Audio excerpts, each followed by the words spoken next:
Boa noite, gente. Boa noite. Estamos muito felizes de estar aqui. Muito. Vamos lá. No mundo, nós somos mais de 7 bilhões de pessoas, certo? O que faz com que algumas pessoas elas consigam se destacar mais que outras? Será que elas conseguiram correr atrás dos seus sonhos? Foram atrás das suas expectativas, dos seus desejos mais íntimos? Que será que foi o diferencial delas? Será que elas resolveram correr, enfrentar os desafios, fazer a diferença? Será que foi indicação? Foi sorte? Como saber? Nesse auditório aqui, são mais de 100 pessoas, cada uma com seus sonhos e com muitos desafios. Algumas vezes, a gente dá muita importância para os desafios e vai deixando os sonhos morrerem, como se eles nunca tivessem existido. Por isso, a gente pede para que cada um aqui faça uma reflexão. Como você tem lidado com os seus sonhos, com os seus desafios? Não importa qual que é o seu sonho, o seu desafio. Se é conseguir uma namorada, um estágio, um intercâmbio, ser um atleta olímpico. O que importa é a forma com que você vai lidar com o seu sonho. Exatamente. E aí, nesse caso, a gente tem duas opções. Ou a gente simplesmente guarda aquele nosso sonho, aquela nossa vontade, deixa passar, acha que o desafio vai ser muito maior do que a gente tem condições de enfrentar.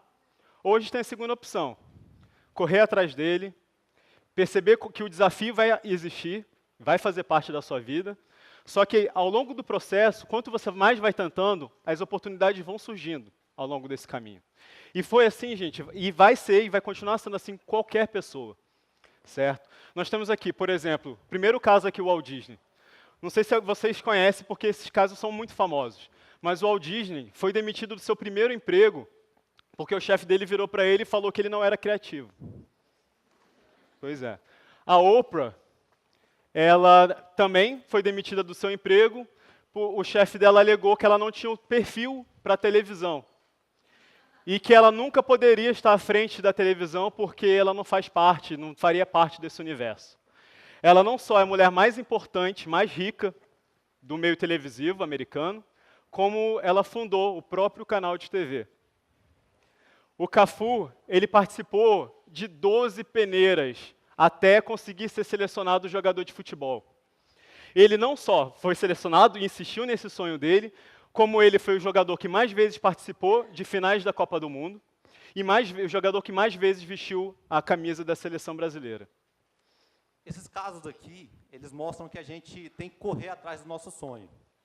Mas a gente também tem que estar com a cabeça aberta para aproveitar das oportunidades. Esse cara aqui é o Levi Strauss. Mais ou menos em 1850, teve a descoberta do ouro lá na Califórnia. E ele pensou, vou comprar um tecido bom, resistente, e vou para lá para vender barraca para os mineiros que estavam se mudando para lá. Chegando lá, ele teve uma surpresa. Toda a demanda por barraca já tinha acabado.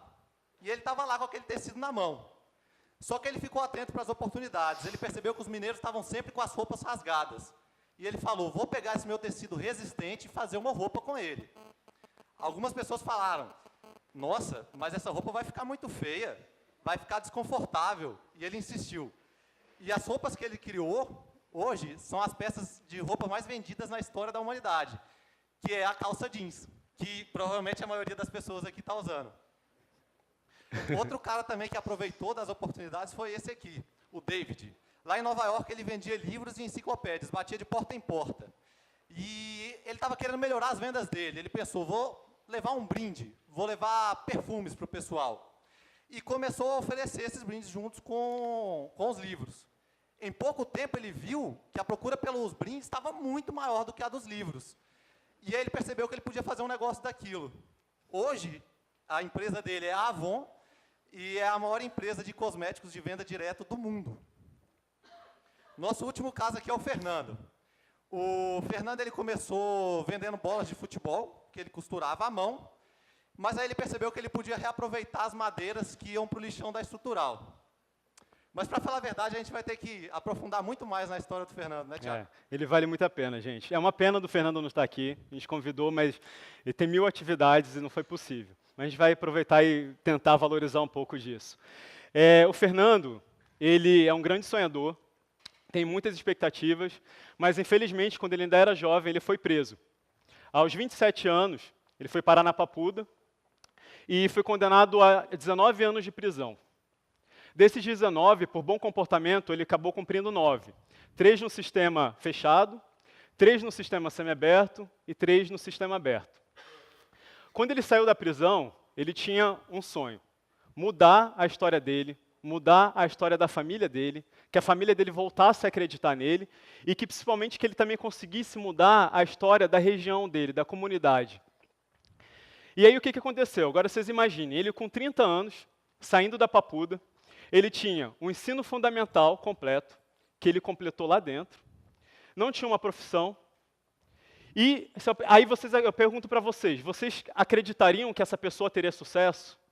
Provavelmente não. E se eu disser para vocês que, segundo o Conselho Nacional de Justiça, 70% dos ex-detentos acabam voltando para a cadeia, seja por falta de oportunidade ou por não ter se regenerado, fica ainda mais difícil, provavelmente, né? Não dá para acreditar que essa pessoa poderia conseguir mudar a vida, e ele não só conseguiu isso, reconstruir a vida dele, transformar a história dele, transformar a história da família dele, como hoje em dia ele influencia mais de 80 pessoas que hoje trabalham e que ele gera emprego. Com todo esse contexto social desfavorável, o Fernando ele correu atrás do sonho dele. E ele montou a cooperativa Sonho de Liberdade. Como eu tinha comentado, eles começaram primeiro costurando as bolas, né? Foi até uma técnica que eles aprenderam lá na Papuda. Mas o Fernando, um grande empreendedor como aqueles outros que eu comentei, ele ficou atento para as oportunidades. E ele começou a ver que toda hora passavam caminhões abarrotados de madeira para jogar elas fora, no lixão da estrutural, desperdiçar mesmo. E aí ele começou a parar esses caminhoneiros e falar: você não pode destinar isso lá para o meu terreno? E aí ele começou a aproveitar essa madeira. O engraçado desse terreno dele também é que esse terreno ele utilizava antes para desmanche dos carros que ele roubava. Agora é utilizado para o bem, é utilizado para a cooperativa. Então, assim, imagina só se ele tivesse se apegado a todas as dificuldades e não tivesse corrido atrás do sonho dele. Talvez aqueles 80 cooperados estariam hoje aumentando aquele indicador que a gente mostrou. E talvez também nem eu nem o Thiago estaríamos aqui para falar para vocês, porque foi dos sonhos, dos desafios que nós três nos unimos. E aí vocês devem estar se perguntando, tá, como que essas pessoas de contextos tão diferentes acabaram se juntando, né? O Fernando, que nem eu falei com vocês, recentemente, assim que ele saiu da cadeia, estava trabalhando lá na cooperativa para conseguir construir esse sonho, lá na Estrutural. Eu, estudante daqui da UNB ainda, prestes a me formar em design. E o Bruno, administrador, né? Teoricamente, parece que nem em nossa história em algum momento ia se cruzar. Mas, felizmente, a gente teve essa oportunidade. Como eu falei, eu estava terminando o curso de design e eu tinha como temática o design socioambiental, que é justamente você conseguir trabalhar junto com uma comunidade, você pensar no meio ambiente e, de uma certa forma, você conseguir integrar isso tudo. Quando eu já tinha um trabalho anterior lá, que eu trabalhava no lixão e não conhecia o Fernando até então, depois que eu comecei a desenvolver esse trabalho, todo mundo começou a comentar de uma cooperativa que estava crescendo, se reerguendo, uma cooperativa de ex-detentos, que eles estavam com interesse em trabalhar justamente com madeiras. E eles estavam já utilizando isso e tinham começado, de uma certa forma, uma comercialização desse material. E aí eu falei, pô, preciso conhecer essa pessoa incrível, que todo mundo fala tão bem, né? Então, finalmente, eu cheguei, visitei lá a cooperativa, o Fernando me recebeu de braços abertos. E ele contou um pouco da história dele, contou a história daqueles cooperados, daquelas famílias que estavam ali por trás. E aí falou, Thiago, a nossa linha de produção é essa, a gente trabalha com as madeiras dessa forma, e a gente produz, ou a gente revende essas madeiras em forma da madeira mesmo bruta, ou a gente faz estacas para vender, porque esse período era em 2010, o primeiro contato que eu tive com ele, e eles era no período de eleições, então eles estavam fazendo muitos piquetes assim, para essas propagandas que a gente vê no Eixão, né? E ele falou, olha, a gente tem uma linha de produção aqui, só que para fazer isso, e a gente gera, sei lá, um dia de trabalho a cada fardo desse aqui vendido por volta de 10, 15 reais. Então, se você conseguir trabalhar nesse material, desenvolver e agregar valor, foi ele que virou para mim e falou dessa forma, ele tem sempre uma consciência incrível, assim. Agregar valor desse material de alguma forma, para a gente vai ser muito bacana. E aí eu aceitei o desafio, para mim foi ótimo, porque eu estava buscando justamente essa inspiração como trabalho de conclusão, eu queria validar o que eu estava estudando até então e botar isso na prática, né?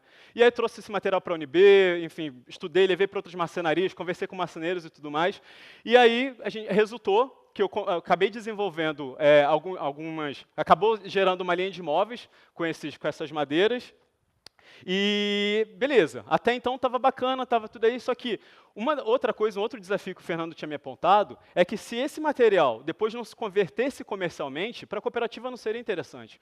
Porque tem 80 famílias ali, no final do dia eles precisam ter o dinheiro lá para continuar ali trabalhando, firme. Né? E aí eu não tinha um know-how comercial, a cooperativa, de uma certa forma, não saberia colocar esses móveis da forma mais adequada no mercado, e é justamente dessa oportunidade que aí chegou o Bruno para nos ajudar. Na época, eu estava dando consultoria de marketing para empreendimentos sociais. Eu já estava acompanhando de perto a cooperativa e eu via todo o potencial nessa linha de móveis. Então, eu sugeri para o Thiago, para a gente abrir uma empresa para ser responsável pela comercialização. Aí a gente foi, apresentou a ideia para o Fernando, ele achou ótimo, porque é isso, a cooperativa não tinha o know-how e também era difícil para ela parar a produção para ir lá tentar vender os móveis. Então, foi assim, com isso que a gente resolveu montar a nossa empresa e criar a Baru. Muita gente falou para a gente, o cenário não é tão favorável, vocês vão passar por dificuldades. E, assim, muitas vezes elas estavam certas, a gente passou por dificuldades. Passa. Aqui, por exemplo, em Brasília, tem muito mais oportunidade no serviço público, né? Aqui não tem um polo moveleiro forte como tem no Sul ou como tem em Minas. E trabalhar com uma cooperativa é completamente diferente do que trabalhar com uma empresa. É um relacionamento muito mais profundo. Você tem que entender a situação que ela está, você tem que compreender cada momento desse. Né? E, lógico, também tem a questão de dinheiro para investimento, um maquinário mais simples. Mas, apesar de tudo isso, a gente correu atrás. Exatamente. Hoje em dia, nossa empresa conta com uma linha de 6 móveis, mais alguns objetos de decoração. Todos, gente, são produzidos lá na cooperativa, então aqui é um exemplo ali do pessoal trabalhando.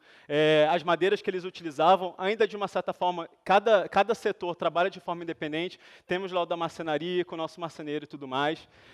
Temos a felicidade hoje já de contar com alguns compradores, clientes, parceiros, na verdade, que não só compram os móveis por gostar do móvel. A gente queria que tivesse esse negócio, que a pessoa se interessasse, mas também por toda a história que tem por trás.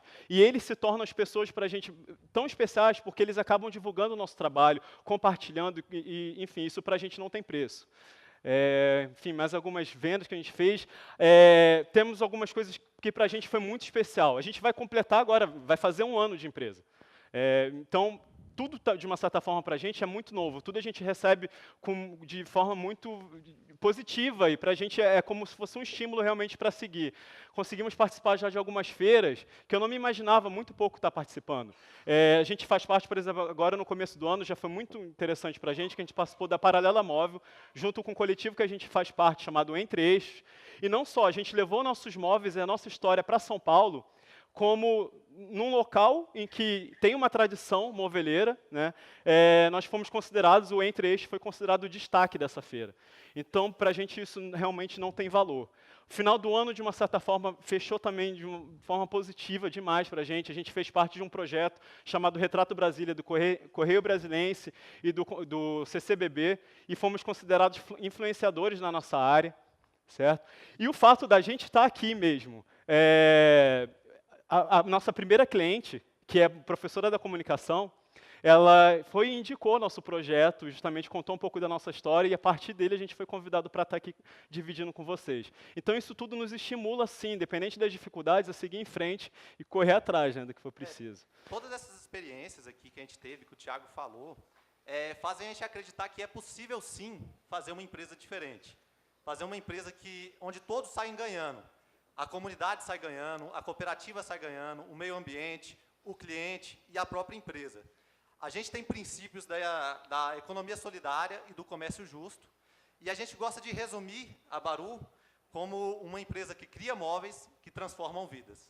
Muito obrigado, gente.